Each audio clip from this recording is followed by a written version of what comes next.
Some places hold on to you. They don't have to be marked on any map, and they don't need an address. Off-grid doesn't mean alone. It only means fewer witnesses. Tonight, I'm bringing you 3 accounts from people who went looking for quiet and found something that could hear them back. Different years, different states, jobs that teach you to keep your hands steady and your eyes honest. What they describe isn't loud. It's patient. It's the kind of presence that waits until you're sure you're safe, and then reminds you the silence remembers you too. Take a breath with me. Let your eyes adjust. And listen. Story 1. Some memories don't weaken with time. They just get more precise. My name is Hannah Mercer. I'm 34, a field engineer for a small solar outfit based out of Santa Fe. No kids, divorced, better with tools than people most days. In late March of 2019, they sent me up past Abiquiu, 38 minutes down a washboard road only ranchers use, to service a test cabin we'd outfitted with a panel array, batteries, an old-school inverter we were trying to resurrect instead of replace. 2 nights, solo, sign the checklist, drive back with dust in my teeth. The road swam in heat even though nights were still cold. Juniper and piñon carry a metallic sweetness when the sun gets high. You taste it before you smell it. The cabin sat on a raised pad with a view of empty, the kind that looks like ocean if you let your eyes unfocus. Inside, plywood floors, a cot, a counter, the inverter cabinet humming the way tired machines do, like they'd sigh if you gave them permission. I opened the logbook, grease prints, dates, check marks, the little shorthand we all use, then laid out my multimeter, earplugs I keep but rarely use, a pencil, a shop towel I've been washing to rags for years. Day 1 was routine. I brushed off the panels, tightened a loose lug, bled a stubborn bubble from a line. The sun hit the metal and raised that warm plastic smell that sticks in your throat. I wrote down readings, taped a note over the battery bank. Do not stack gear here. By dusk, the temperature dropped hard. I ate a can of chili with my back to the cabinet, legs stretched, FM radio fuzzing in and out. One station getting brave after dark. At 9:20 p.m., the inverter flashed an error I didn't recognize. 4 characters that weren't ours, not any code I'd seen. I wrote them down because that's what you do. Write down the weird so you can later say, no, it wasn't my imagination. At 2:11 a.m., I woke to 3 soft knocks on the door. They were polite. That's the word that came to me while I lay there, heart somewhere up in my throat. Not forceful, not the wild rap of someone who needs you. 3 evenly spaced knocks. I sat up in the cot and said, just a second, like an idiot. Silence answered. No crunch of gravel. I waited. Nothing. When I opened the door, the night reached in the way it will in the desert. Quick, dry, absolute. My breath fogged the air.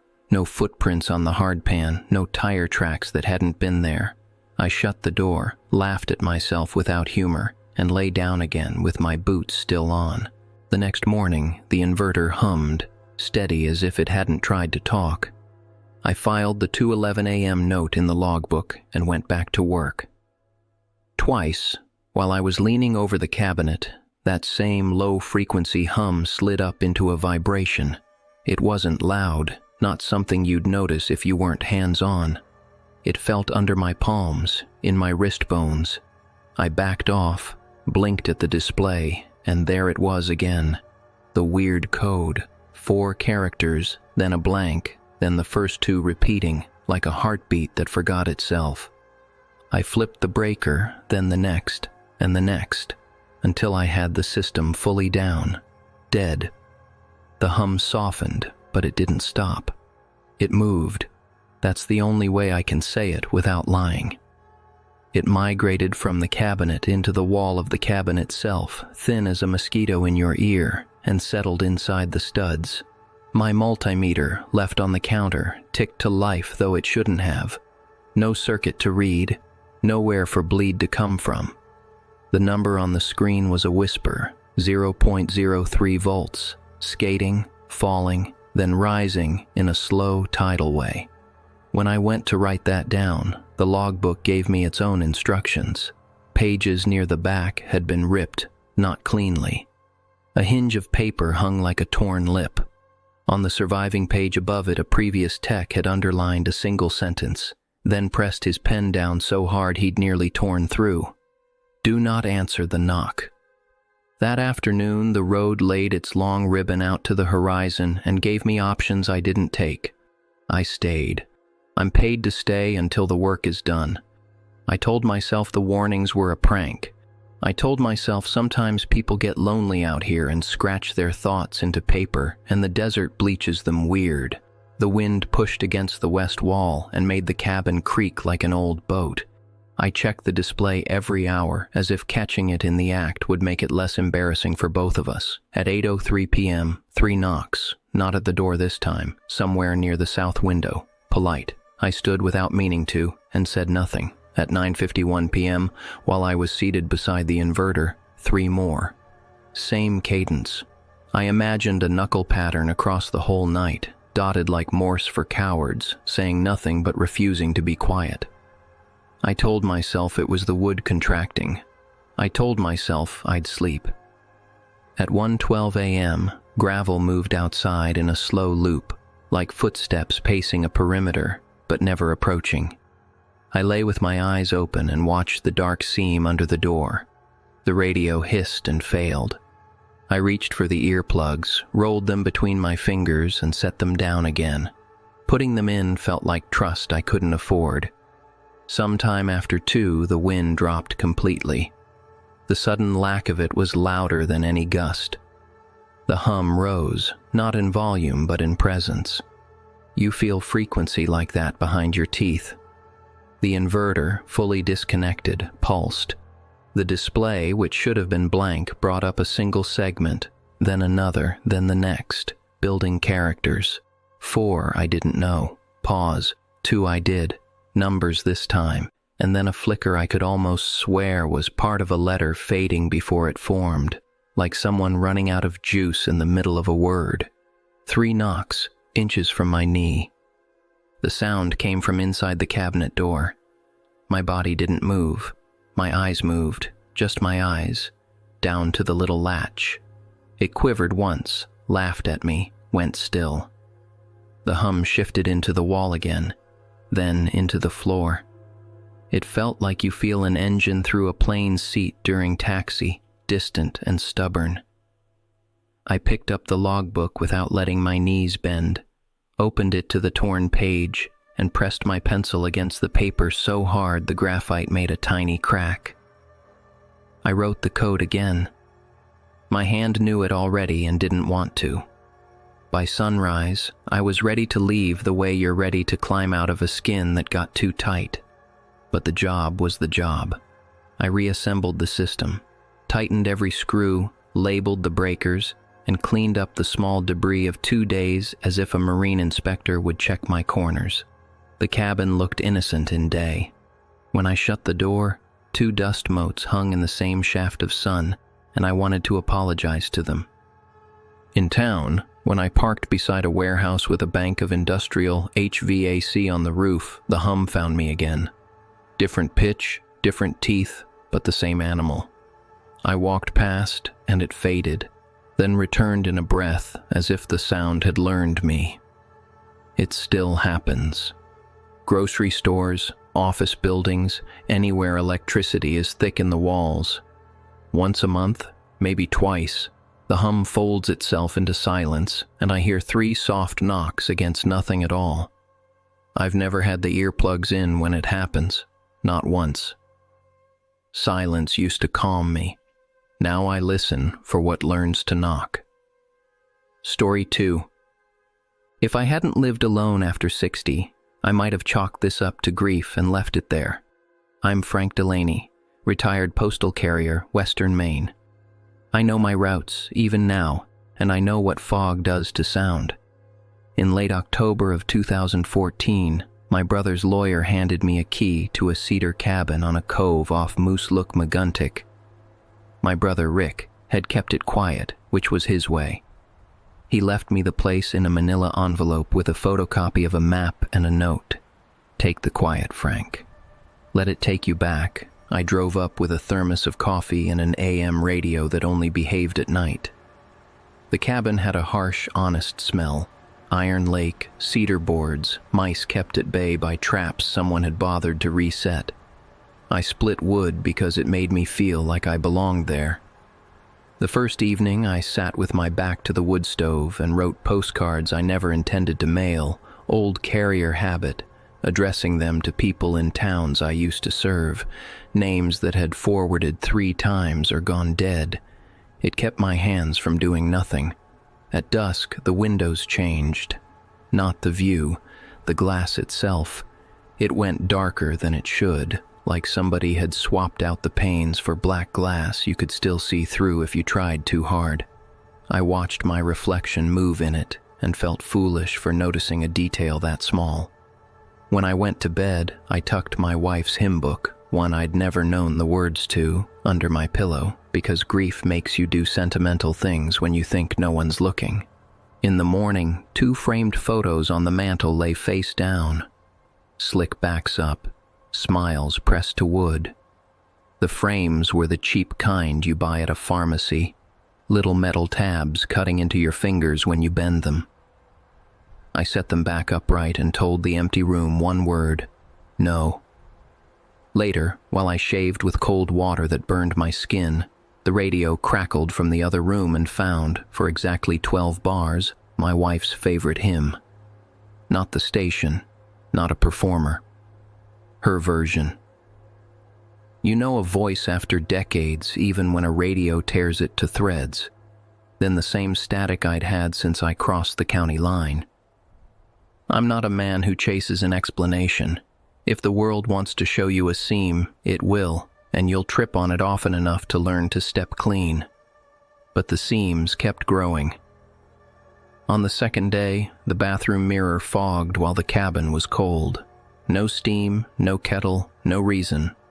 A fingertip path cut across the condensation, the kind of absent-minded line you make when you check whether the fog is on the glass or in your head. It matched my hand for size, but it was reversed, like I'd run my finger from the other side of the pane. That night, I lit a hurricane lantern and set it on the table. The paraffin smell took me home the way smells do. Spilled lamp oil in my grandmother's kitchen, a summer thunderstorm collapsing into itself. I stood up, and in the window the lantern stood up a half-second later. Not the flame, the whole gesture. I sat. The window waited, then sat. I told myself my eyes were tired. I told myself to drink water. I put a ceramic mug by the sink and walked away. From the black glass behind me came the exact sound of that mug being set down again. Same little ceramic click, same tiny skating of glaze on wood. I stared into the window long enough to feel my heartbeat in my teeth. Outside, fog thickened. It has weight here. It eats shoreline and makes your brain adjust to distances that aren't. I could smell lake mud through old cedar. Damp wool is a smell and a feeling both. It got into the yarn of my sweater and never left. Third night, I stayed up. I didn't want to be surprised by anything. The lantern flame drew a breathing circle on the shoulder of my chair. The stove ticked as wood settled. At 10 p.m., the smell of the lake bloomed inside the room without a footprint to carry it. I watched the window. It watched me. You'll think I'm choosing words for effect here, but I won't lie to you. The window leaned toward me without moving. Black glass can do that when it decides it's a second room, a twin cabin, only wrong. The angle of the chair in that glass wasn't the angle I sat at. The lantern flame inside it didn't dance when the real one did. And in the black room, the chair was occupied. By me. I knew the curve of my shoulders from every back door I'd walked past at night in 40 years of delivering mail. The silhouette in the window was mine, only heavier, head bowed like a man who hears his name and pretends he didn't. The lantern in the glass dimmed. Mine didn't. My throat went dry the way it did when the doctor first said widower, like it was a condition I could take pills for. I kept my hands on my knees and found the old posture from funerals. Don't give the moment anything more than it already has. Behind me, the sound of water, not a flood, not even a drip. The sound of wet footprints placed carefully on old wood, 1, 2, 3, to where a man would stand if he meant to read your postcard over your shoulder. They stopped exactly where they should have, given the length of my legs. I didn't turn. You don't look when a dog you loved has just been hit and someone says, "You don't want to see this." You keep your eyes on the 2 inches of the world you can control. The lantern flame in the window went out. Mine burned. The black glass held my cabin like a mouth holds a secret. I said my wife's name out loud, not because I thought it was her. Grief is a mirror, not a window. But because the name makes a shape your mouth remembers when the rest of you can't. The wet smell grew stronger, then eased the way fog lifts. After a while, the black in the window lightened as if dawn had decided to start there first. My chair in the wrong room emptied itself without showing me the act. In the morning, everything was regular. The mirror was clean, the windows the simple, honest kind that show you trees and sky and a gull if you're lucky. I took a warped board from the shed, held it against the inside of the worst window, and drove a nail through with my brother's hammer. It didn't make me feel better, but it gave my hands a task between thought and sleep. I stayed another night because a man can't run from something quiet without becoming something else. I moved back to town in November, sold the cabin in March after I pretended to think about it. 2 months later, I received a small bundle of mail forwarded from the lake address. The top piece was addressed in a neat hand to occupant Second Frank. The return address was blank. Inside was a single index card with nothing on it except a faint smear of paraffin. I kept it. I still have it in the drawer with old root keys and a letter opener shaped like a sword. Now and then, walking past a storefront after dark, I catch myself in the glass and my reflection's mouth moves a beat behind mine as if I'm teaching it the words to a hymn it already knows. I don't avoid mirrors. I avoid seeing myself arrive late. Story 3. Some things you learn at the bedside don't have names, they're rhythms. My name is Dana Ortiz. I'm 41, a hospice nurse out of Fayetteville. I have a steady hand, good charting habits, and a face that turns calm whether I feel it or not. In early May of 2022, I took a 2-night break in the Ozark foothills, north of Deer, an off-grid rental you reached by a 1-mile unmaintained road that might as well have been a moat. I'd just come off a tough case. The man used to be a radio operator. In his last week, he lost speech and went to his hands, tapping Morse against the bed rail. I wrote it down, the letters I could catch. He spelled, "I am here," so faithfully, it felt like a vow he meant to keep as long as he had knuckles. The cabin smelled like cedar dust and old coffee, chalky well water, tug-on-the-handle pump that sent a cough of air before the stream. A solar charge controller on the wall ticked like a second heart. The router, there for the previous owner I guessed, had no power feed hooked. Its tiny LED was dark. I set my overnight bag by the door, put my journal on the table, and breathed the kind of quiet you can't buy in town. Wind through young leaves makes a hush like applause you haven't earned. I told myself I'd sleep, I'd eat something green, I'd walk a trail, and let the noisy part of me deflate. That first evening, I sat on the porch with an apple and a cheap paperback. Across the valley, a porch light on a far ridge blinked once. I wouldn't have noticed it if it hadn't blinked again, slow, measured. I counted without meaning to, nurse brain, 1001, 1002. Then the pattern formed, the kind you feel in your jaw when you've listened for it for days at a time. Long, short, short, long. The man's eye. I closed the book and told myself a bulb was failing. Distance can do that to light. It looks like intent when it's only electricity being stubborn. The cabin's charge controller ticked on behind me, out of sync with the light. I went inside. The router LED, unpowered, breathed once, a soft pulse like someone asleep. Then it went still. I stood there with my keys in my hand, feeling ridiculous and very awake. Hospice trains you to be practical about the extraordinary. A dying brain refers to old pathways to say new things. A bulb blinks. A long drive makes you see patterns. I wrote the time, 8:42 p.m., and the word blink in my journal and drew a little circle around it the way I do when I want to take a feeling seriously without handing it the whole night. The road in was rutted and chalky, white dust lifting and resettling in the kind of air that tastes like limestone. In the morning I drove it out and back to be sure I could. The odometer tracked the gravel, the shocks complained, and at 0.9 miles, my stomach dropped, like I'd missed a step in the dark. The display froze on 0.9. I tapped the glass, nothing. I drove another 100 yards, trees the same, birds startling from fence lines, and the display still said 0.9. I reversed. The number stayed loyal. When I reached the paved road, it snapped to a new reading like it had only just remembered its job. I laughed at myself, then didn't. I turned around and drove the unpaved mile again, because sometimes the only way to get the edge off of fear is to bite it. At 0.9, the number stuck. Past that, the cabin curve showed and the number unfroze like someone let it breathe. Inside, I washed my hands until the chalky water turned them squeaky, the way nurses like it. The charge controller ticked irregularly, like a child trying to keep time and then giving up. I made lunch.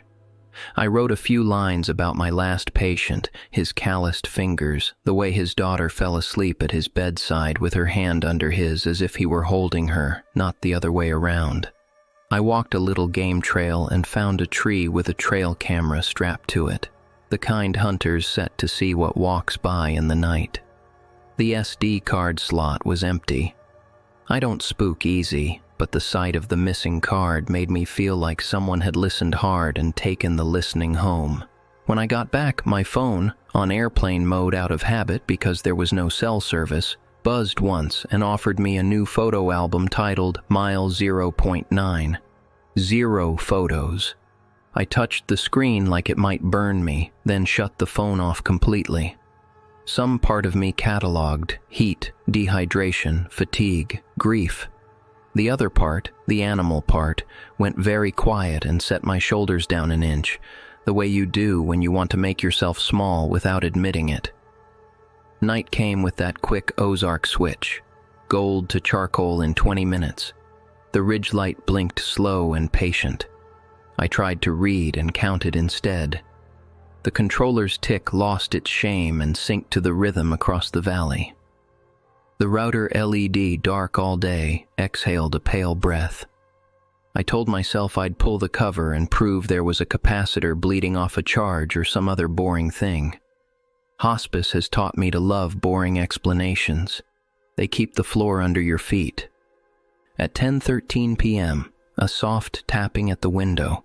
Not knuckles. Fingers, the pads of them, finding the glass like a creature testing a boundary. Slow, more thoughtful than urgent. I froze, listening for the things that mean person, breath, weight shift, the small human sounds, and heard none. The cabin wood answered in its own language.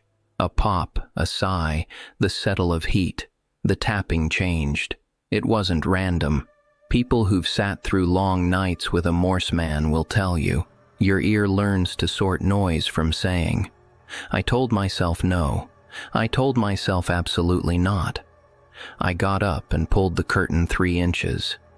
The porch was empty. The night had clumped into that thick dark that turns trees into the idea of trees.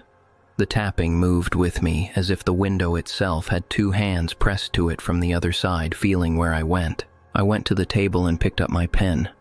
I didn't want to write it down. I did anyway, like a reflex. Long, short, short, long. The same patient rhythm. At the end of the phrase a pause, then the 3 letters of my initials, slow and careful, as if someone had to think about each stroke. The router LED breathed, off on, now finding the same cadence like a metronome teacher. The urge to put the earplugs in, yes, I carry them too, was a temptation and a horror. Silence like that can feel like a hand over your mouth. I left them on the counter where I could watch them be useless. At 11:50, the ridge light blinked a long dash and stayed down. Dark. In the same breath, the router LED came fully alive inside the cabin and began a conversation. It didn't flicker like a nervous thing. It blinked with the confidence of someone who has practiced, who knows the weight of time in a room. Dot dash, dash, dot, my own initials. Then the word stay. I counted with my breath because the body needs something to obey when the mind wants to run. The charge controller ticked in sympathy. Glass cooled. The tapping stopped as if the hands had found what they were reaching for and didn't need to audition anymore. My phone, still off, vibrated. Once. I let it be. If this was going to eat me, I didn't want it to do it a millimeter at a time. I lifted my hand toward the router and felt heat like a creature gives off. It wasn't dangerous, not hot enough to blister, only alive. The LED blinked a last, long pulse and went still. The power in the cabin sighed, the way a body does when it thinks no one is watching. I slept. I don't know how. Nurses sleep because the body demands it and because we've learned to sit with the worst and still gather up the hours we can. Sometime near dawn, I woke with the sense that the air had been rearranged and put back where I left it. I didn't move. I listened. Silence has textures when it's been held open all night. This was the fragile kind, like spiderweb at shoulder height before your face knows it's there. In the morning, the world was annoyingly normal. The ridge light was off, the router LED dead, the controller ticked its shy, irregular metronome. The well water ran chalk through my teeth. I put the kettle on and, with my cup in my hand, thumbed on my phone. The battery hadn't budged. The Mile 0.9 album now had 6 black squares, each with a timestamp that matched the hours I'd been asleep and a set of GPS coordinates. I tapped one open. It was true black, not low light, not noise. Black like the inside of a sealed box. A little info icon offered me the coordinates in degrees. One resolved to the north wall of the cabin when I plugged them into a map later. Another to the south, east, west. One to the spot on the ceiling where a knot in the wood looked like a closed eye. The last to the floor beneath my cot. The exact rectangle where my body had dragged out sleep. I wanted none of this. I wanted to be the kind of woman who would take her overnight bag to the truck, turn the key, and drive to a diner and order eggs and say to the waitress, "You know how old routers hold a charge?" Like it was a funny story. I packed. I locked the door, as if that mattered. I drove the unpaved mile with my shoulders partway up my neck. At 0.9, the odometer froze and my hands remembered every steering wheel I had ever gripped through nights that went long. I kept going. The trees didn't change, but some part of the air lifted like a curtain you find as a wall. The display moved. I laughed in a sound I would not call pleasant. I hit the paved road and didn't look in the rear view for 30 miles. I told myself to throw the phone into a drawer and never touch that album. Instead, because nurses look at the wound, you lift the dressing and you look. Back in town, I split my day between patients who needed me close and my little apartment that doesn't echo. Hospice rooms have their own sound. Oxygen concentrator baritone, infusion pump chirp, television murmurs from daytime lawyers suing each other behind closed captions. Now, under all that, a new rhythm kept trying to lay claim. It wasn't always there. It waited until the person in the bed sunk into a certain breath, the close to the edge kind, and then a device somewhere, a pulse oximeter light, an unplugged printer's status LED, once a child's toy with dead batteries in a plastic bin, would catch a blink count and hold it. Long, short, short. Long. Sometimes my patient's fingers would move without moving, a ghost memory underneath tendons that had nothing left to give. The number 0.9 began to appear in a way that made me feel scolded for noticing. Gas pumps froze at $20.90 when I had meant to stop at $21. Parking meters suggested 0 minutes and 9 seconds left when I walked up without paying. An infusion machine coded an error I'd never seen, and I checked the manual and found nothing. The room clock on a wall in an old farmhouse stuck at 1:09 for as long as I sat with a woman whose wedding photo watched us both with the kind of smile you keep even when your husband forgets your name. I didn't tell anyone. We don't. Not because we don't care, but because words make certain things ridiculous. The people I admire in this work are small and steady. They make tea. They make the bed corners crisp. They bring warm cloth for a forehead and ask if the window should be open just another inch. Distance is supposed to measure safety. You get a mile between you and the thing that took a bite out of you, and you can breathe. I learned to fear the last tenth, the part that insists it isn't finished when you are. I went back to the cabin once, later that summer, with a friend who thinks best with her boots on a trail. We didn't stay the night. We parked by the fence and looked down at the roofline, and she said, "It's pretty." I nodded like that was the truth we were here to say out loud. I didn't tell her that. At 0.9 miles into the gravel, the truck's dashboard clock glitched a minute backward and then forward, like a heartbeat that wanted me to know it still knew my name. When I lie awake now, a thin line of LED sneaks under my bedroom door from the router in the living room, breathing the way electronics do. I have taped over it 3 times. The tape peels in the night, a corner lifting like a lip ready to speak. If I cover it with a dish towel, the towel slides. I'm not trying to be dramatic. I'm trying to be exact. At work, when a life leans toward its ending, some tiny device in the room keeps time for us. Sometimes it's the kettle's little heat light I plug in for the family in the kitchen. Sometimes it's the TV's red power dot, steady as a faithful animal curled at the foot of the bed. It blinks in that slow way, and for a breath or two, I feel less alone and more crowded than I have any words for. I have said nothing of this until now. I don't avoid back roads. I drive them. But when an odometer hesitates, I listen, and I count all the way to 1. The stories tonight aren't loud. Tools hum, glass darkens, a light blinks from a ridge you can't quite point to on a map. Technology's supposed to seal us in.